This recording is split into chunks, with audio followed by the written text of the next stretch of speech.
لا يومك يومك يا Hussein, لا يومك يومك يا Hussein, your broken and shattered heart on that day was ripped apart, your body wounded and scarred, stranded from your home so far. Hussein, your pain was not in vain, please call us to you soon. Ya Hussein, so that we see you soon. Ya Hussein, la yawmak yawmak. Ya Hussein, la yawmak yawmak. Ya Hussein, there is no day like your day. Until we die, we will say, let us live life in your way. From your path, don't let us stray.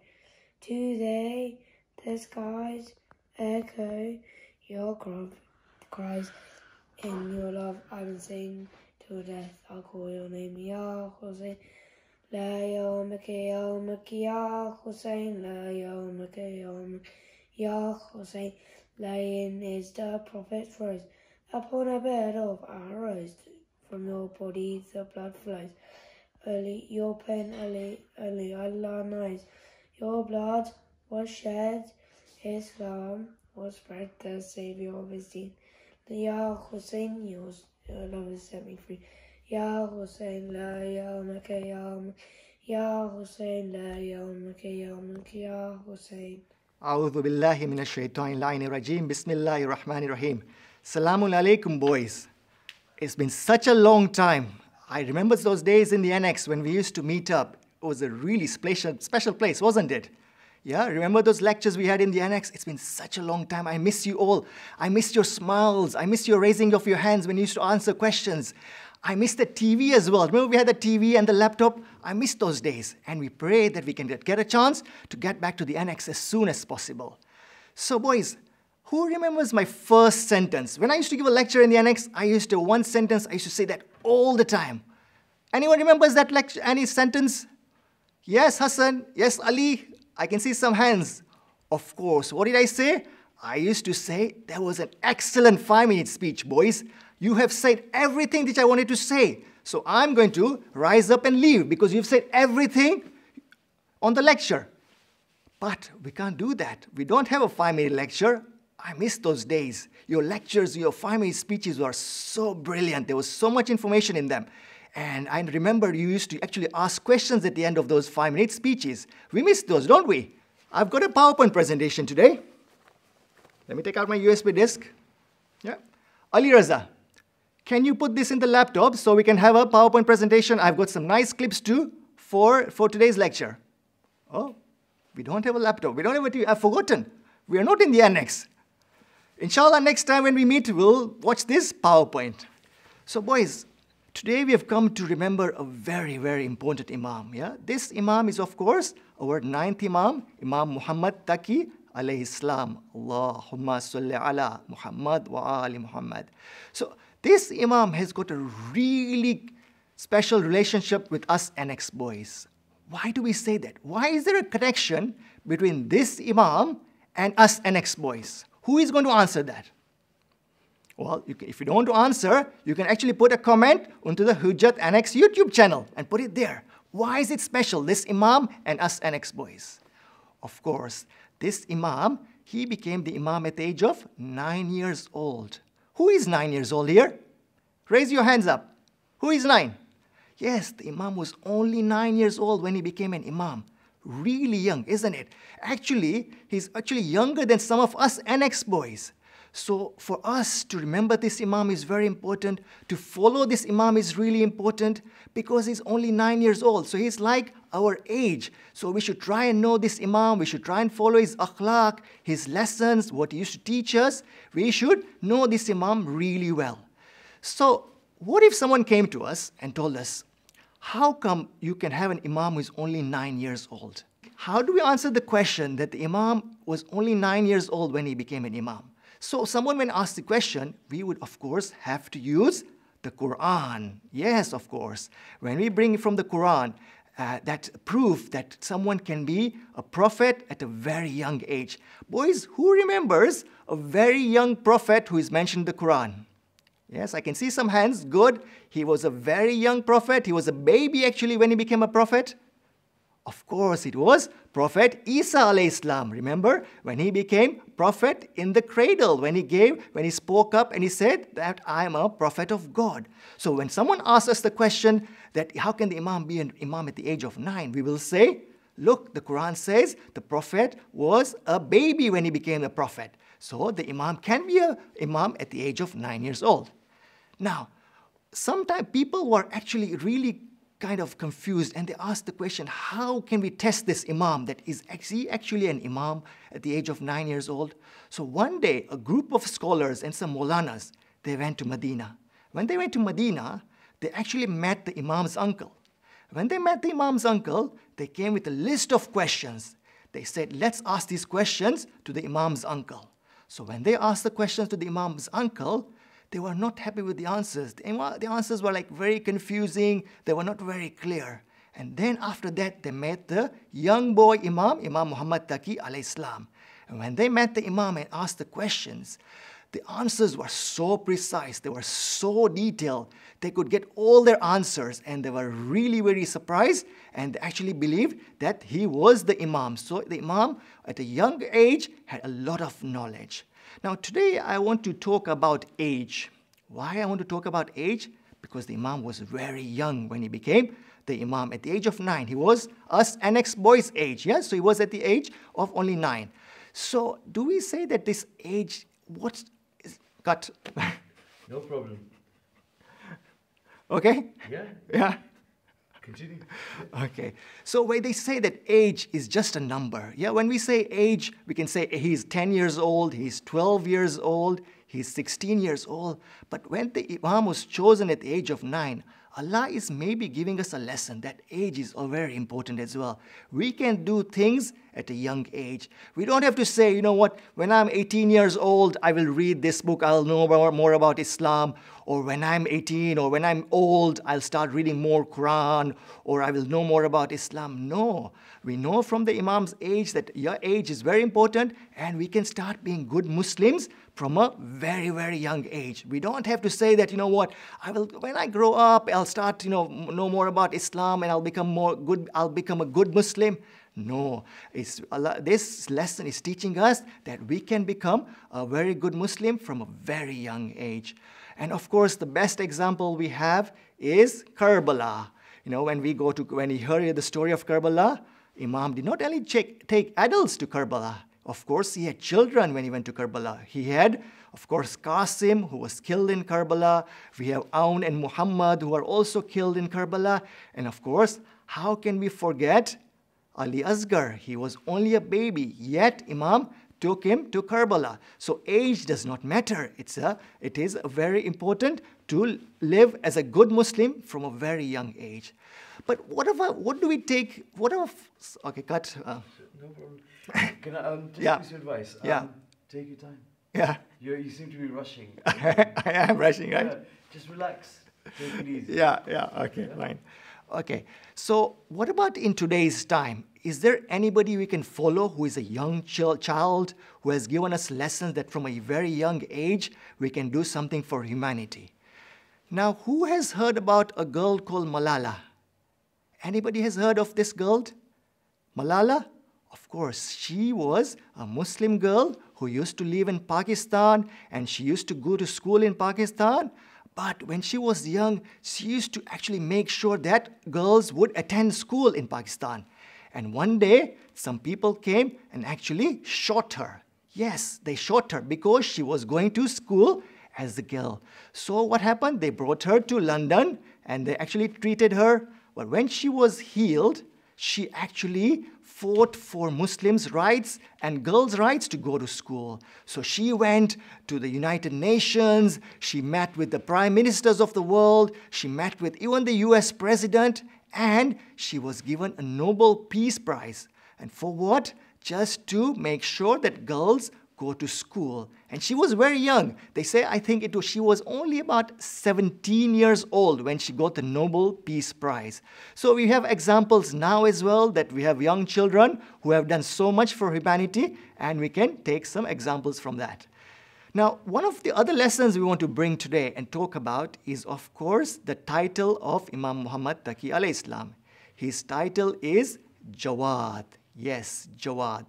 What does Jawad mean? Jawad means extremely generous.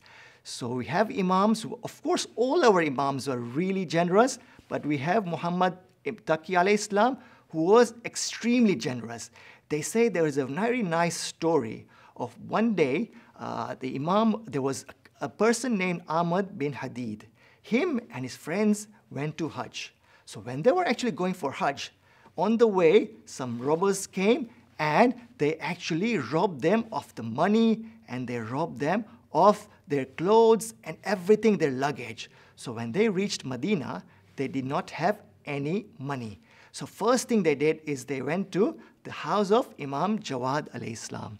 When they went to Imam Jawad's house, Imam Jawad gave them money, he gave them clothes. He said, Ahmad, go and take this money to all your friends and distribute it.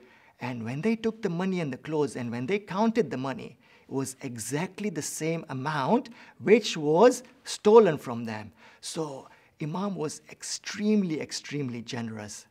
Now, does generosity mean that we only give money and we go to the sadaqah box every day and we put £1 in or we put a 50 pence in and then we've done our generosity? Is that it? Or is there anything else we can do for generosity? So I'm going to give you one example. But what I want you to do is think about other examples of generosity and put it in the comments box of the Hujjat Annex YouTube channel. So one of the things which I think which is to be generous is about your time. Yes, time. Time and generous is very, very difficult. So when we give our time to somebody or we help somebody, what does that mean? We lose time for other things. So it means that we will have less time to maybe play Xbox, or we'll have maybe less time to watch a TV show, or we will have less time to watch football.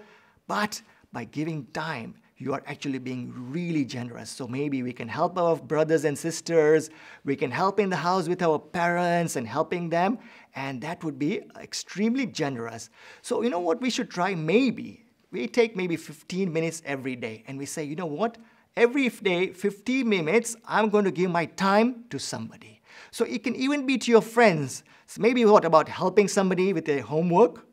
Or maybe, of course, you can start a sport with somebody. You know, my favorite sport is tennis. So maybe you can start a new sport and teach somebody else that sport. It can be anything. When you spend time with your friends, that's also being generous, yeah? So generosity doesn't mean that you only just put money in the sadaqah box, because that's a very easy thing. It only takes 1 second when you go and put it and I've become generous. No, we will try and become more generous and give our time. What about actually giving a smile to somebody, yeah? That is also being generous. When we give a smile, it makes somebody really, really happy. It makes their day sometimes, because sometimes they're really sad. When they see someone smiling, it maybe changes them and makes them feel happy. So there is a very, very nice story of the Imam that one day he used to write letters to people who are very sad and who are very worried. So it said that one day he wrote a letter to one Shia brother who had lost his son. So Imam was, of course, very young, we know. We don't know when he wrote that letter. Maybe he might have been 9, 10 years old. But he wrote a letter to his Shia brother and said, you know, don't be sad. Allah has done that for a reason. You've lost your son, but of course have patience. Allah will reward you in the hereafter and He will give you better rewards. So don't be sad. So Imam used to even take time and write letters to people to make them feel happy. Yeah. So maybe one of the other examples I was thinking was, what if he wrote a message to our grandparents? If they don't live with us, we can even write a message to our grandparents, our uncles and aunts. Maybe we can borrow our phones from our parents and write a short message that we miss you, it would be good to meet you. Maybe your grandparents are in a different country. What if we message them? Or we do a WhatsApp call with them?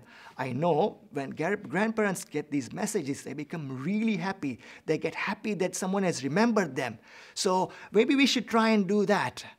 So one last story before we end. I know I used to do a lot of stories in the annex. So I miss those stories. You know, when you used to listen to those stories and we used to learn lessons.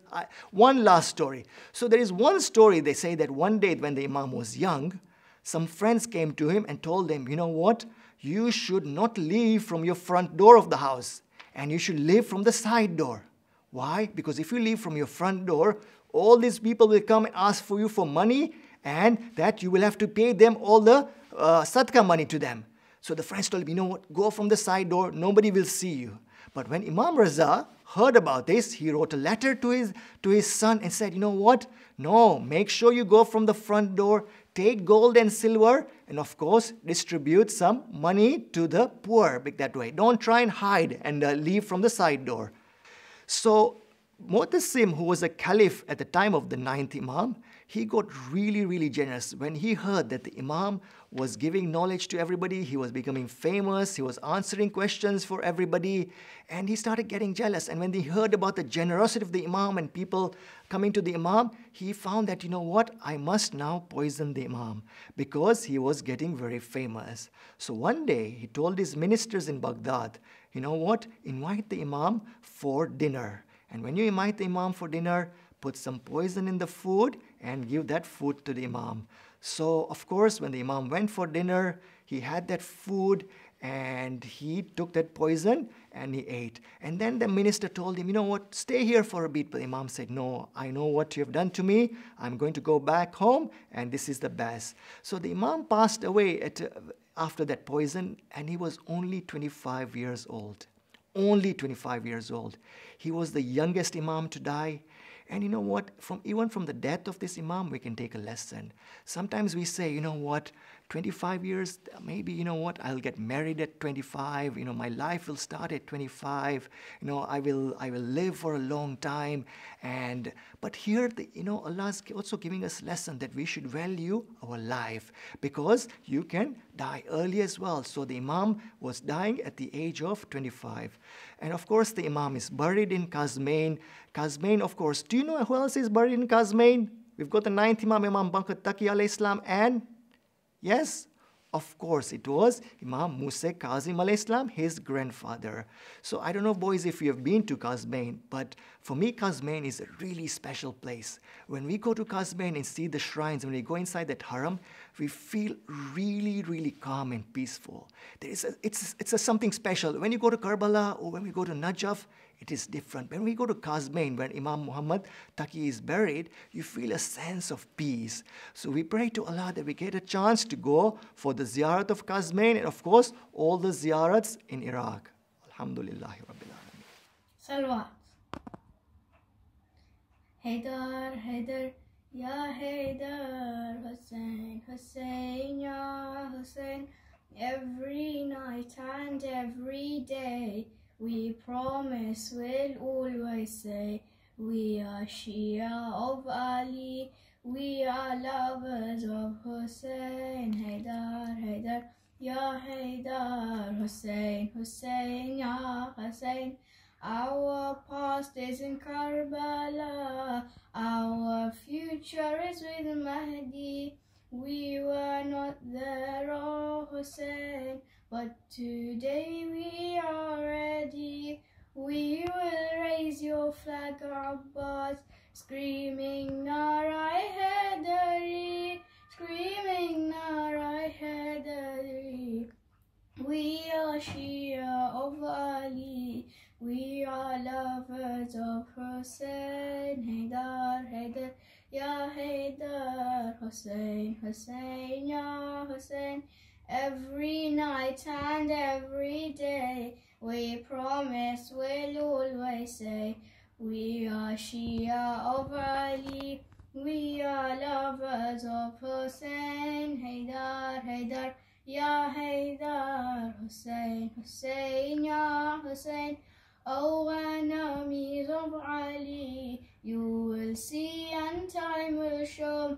When you try and bring us down, so much more our spirits grow.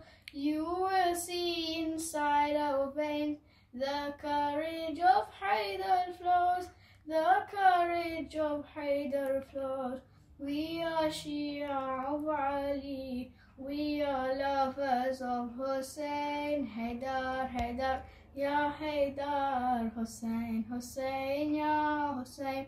Every night and every day, we promise we'll always say, we are Shia of Ali, We are lovers of Hussein, Haidar, Haidar, Ya Haidar, Hussein, Hussein, Ya Hussein. Why should we not beat our chest? Tell me what from it you fear. Each hand like war drums that beat strikes the tyrants like a spear. You who tell us not to grieve, drown in the storm of our tears. Drown in the storm of our tears. We are Shia of Ali, we are lovers of Hussein.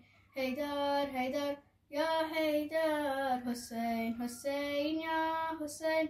Every night and every day, we promise we'll always say, we are Shia of Ali, we are lovers of Hussein. Haidar, Haidar, Ya Haidar, Hussein, Hussein, Ya Hussein. Forget me, but don't ever forget Zainab's bravery. In their arms our mothers taught us Abbas's loyalty. Cradle in each mother's arms, a Karbala you will see, a Karbala you will see. We are Shia of Ali, we are lovers of Hussein. Haidar, Haidar, Ya Haidar, Hussein, Hussein, Ya Hussein. Every night and every day, we promise we'll always say, we are Shia of Ali, we are lovers of Hussein. Haidar, Haidar, Ya Haidar, Hussein, Hussein, Ya Hussein.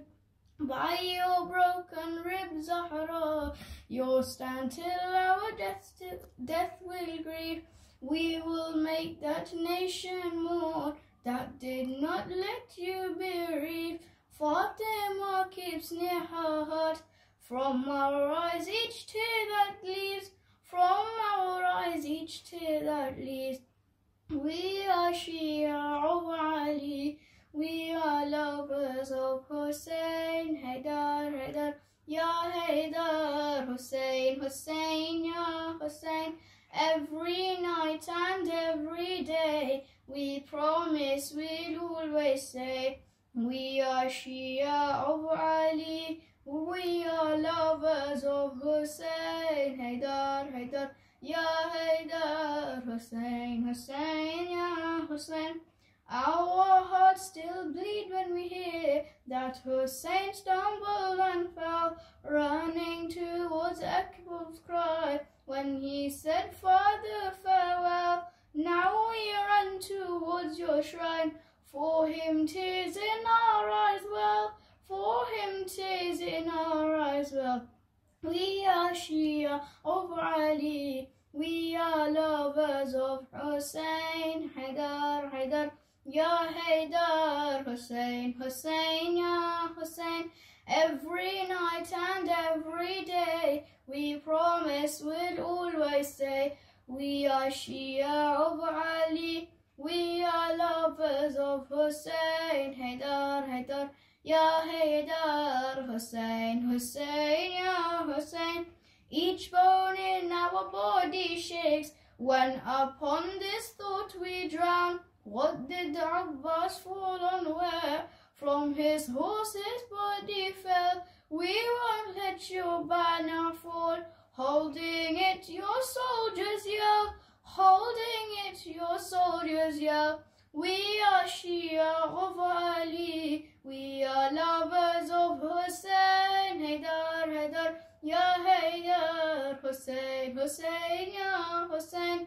Every night and every day, we promise we'd always say, we are Shia of Ali, we are lovers of Hussein. Haidar, Haidar, Ya Haidar, Hussein, Hussein, Ya Hussein.